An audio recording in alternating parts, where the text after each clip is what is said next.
పెద్దపల్లి జిల్లా మందరంలో తెలంగాణ విద్యుత్ oxygen employees JAC ఆధ్వర్యంలో జరుగుతున్న సమ్మె 10వ రోజుకు చేరుకుంది. ఈ సందర్భంగా మాజీ ఎమ్మెల్యే పుట్ట మధుకర్ సమ్మె స్థలాన్ని సందర్శించి ఉద్యోగులకు సంఘీభావం తెలిపారు.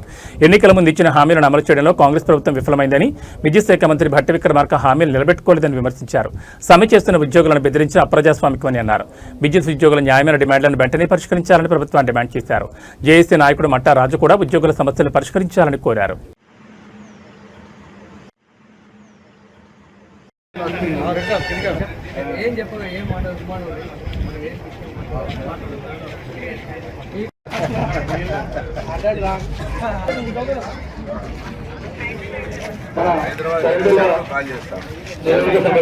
మన 10 రోజుల శిబిరాన్ని సమ్మె శిబిరాన్ని సందర్శించడానికి వారి యొక్క మద్దతు సంఘీభావం తెలపడానికి గౌరవ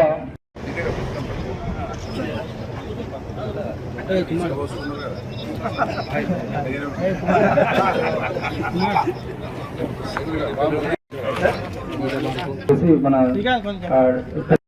డిపార్ట్మెంట్ కూడా ఎక్కడైనా ఒకే సంస్థలో ఒకే రకమైన సర్వీసులు ఇవ్వాలని చెప్పేసి మేము ఎన్ని సంవత్సరాలు కొట్లాడినామన్నా ఇప్పుడు పుట్టమన్న గారిని మాట్లాడాల్సిందిగా నేను మన కార్మికుల పక్షాన జేఏసీ పక్షాన కోరుతున్నాను. ఆన్లైన్లను సంస్థలోకి విలీనం తీసుకుంటే ఈ సమస్య మొత్తం పరిష్కారం అవుతుంది. వీళ్ళు ఉన్నది కూడా పెద్ద వేలలో కూడా ఏం లేదు. 600 మంది.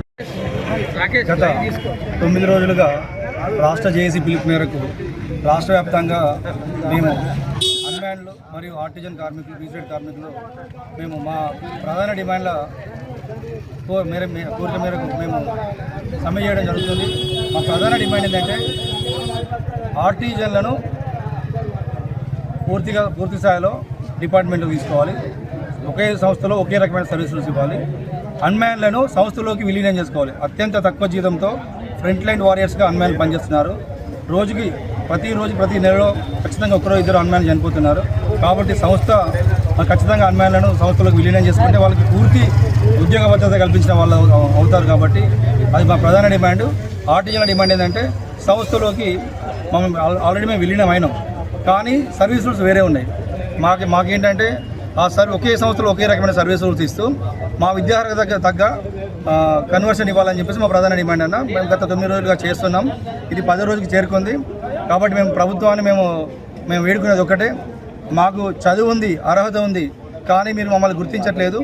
గత 9 రోజులుగా మేము జేఏసీ పిలుపు మేరకు మేము టెంట్ వేసుకొని కూర్చోవడం జరిగింది. ఇప్పటికైనా మాకు యాజమాన్యం మమ్మల్ని చర్చలకు ఆహ్వానించి మా రాష్ట్ర జేఏసీని పిలుపు మేరకు మా ప్రధాన డిమాండ్లపై చర్చించి మాకు మా జీవితాల్లో వెలుగు నింపాలని చెప్పేసి మేము కోరుకుంటున్నాం అన్న.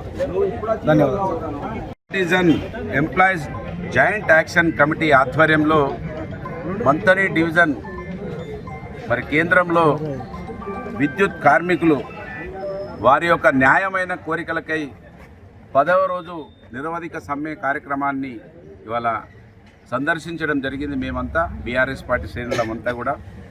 కాంగ్రెస్ పార్టీ ప్రభుత్వం ఎన్నికల ముందు హామీ ఇచ్చి భట్టి విక్రమార్క గారు విద్యుత్ మంత్రిగా ఉన్నటువంటి వారు ఆ రోజు పాదయాత్రలో వీళ్ళకి హామీ ఇచ్చినటువంటి విషయాన్ని విస్మరించి ఇప్పటి వరకు కూడా పూర్తి చేయకుండా పైగా వారిని భయభ్రాంతులకు గురి చేయడము, టర్మినేషన్ చేస్తామని భయపెట్టించడము నిజంగా ఇది పూర్తిగా అప్రజాస్వామికము. కాంగ్రెస్ పార్టీ ప్రజాస్వామ్యం గురించి, భారతదేశ స్వతంత్రం గురించి మాట్లాడేటువంటి పార్టీ అదే భారతదేశ స్వాతంత్రాన్ని, ప్రజాస్వామ్యాన్ని అపహాస్యం చేయడం నిజంగా ఇది సిగ్గుచేటు. కాంగ్రెస్ పార్టీ ఎప్పుడు అధికారంలో ఉంటే అప్పుడు వారి నిజ స్వరూపాన్ని చూపిస్తూ ఉన్నారు. ఈ రోజులలోనైతే ఇవాళ 18 సంవత్సరాలు ఎదిగినటువంటి పిల్లలకి 50 సంవత్సరాలు గుర్తుండే విధంగా వారి వ్యవహార శైలి కనబడుతూ ఉన్నది. కాంగ్రెస్ పార్టీ పనులు చెప్పిన ఏది కూడా చేయకుండా పూర్తి చేసినామని వాళ్ళ మేనిఫెస్టో కమిటీ చైర్మన్గా ఉన్నటువంటి దుద్దిల్ల శ్రీధర్ గారు ఒక టీవీ ఇంటర్వ్యూలో నేను 370 హామీలను పూర్తి చేసిన 420 అని చెప్తా ఉన్నాడు. అంటే ఎంత అవమానపరుస్తూ ఉన్నారు ఈ సమాజాన్ని. మేము ఏది చెప్పినా నమ్ముతారు, ఈ సమాజంకి ఏది అర్థం కాదని వాళ్ళు భావిస్తూ ఉన్నారు.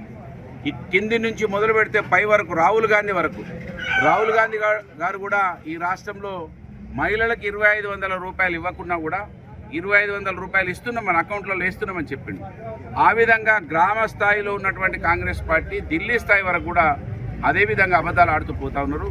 ఇవి ఎక్కువ కాలం కొనసాగాయి కనుక ఇవాళ ఏదైతే వీరు న్యాయపరమైన ఒకే వృత్తిలో ఉన్న ఒకే డిపార్ట్మెంట్లో ఒకే రకమైనటువంటి ఉద్యోగ రూల్స్ ఉండాలని ఏదైతే కోరుకుంటున్నారో, చదువుకున్న వాళ్లకు ప్రమోషన్లు ఉండాలని కోరుకుంటున్నారు, ఇవాళ వన్ టైం ఎంప్లాయీగా ఉన్నటువంటి వాళ్ళను రెగ్యులరైజ్ చేయాలని ఏదైతే కోరుకుంటున్నారో, ఆర్టిజన్ ఎంప్లాయీస్లను వారికి ఇది పర్మనెంట్ ఎంప్లాయీగా చేయాలని వారు కోరుతున్నారో, అన్మ్యాన్ ఎంప్లాయీని కూడా చేయాలని కోరుతున్నారో వారికి మరి ఖచ్చితంగా న్యాయపరమైనటువంటి కోరికలను పూర్తి చేయాలని నేను డిమాండ్ చేస్తూ మంత్రి నియోజకవర్గ బీఆర్ఎస్ పార్టీ పక్షాన ఖచ్చితంగా వారి కోరికలను సానుకూలంగా స్పందించాలని స్వయంగా బట్టి విక్రమార్క గారే ఈ శాఖకు మంత్రిగా ఉన్నారు. వారు పాదయాత్రలనే మాటిచ్చిండ్రు, మరి వారే విస్మరించడం ఇది దౌర్భాగ్యం. ఖచ్చితంగా పూర్తి చేస్తారని ఆశిస్తూ చేయాలని కోరుకుంటూ మరి చేసి వీరి మన్ననలు పొందాలని ఆకాంక్షిస్తూ బీఆర్ఎస్ పార్టీ వీరి ఒక న్యాయపరమైనటువంటి నిరసనకు దీక్షకు మద్దతు పలుకుతుందని ఎప్పటికీ మీకు అండగా ఉంటామని వారికి హామీ ఇస్తా ఉన్నాను. జై తెలంగాణ.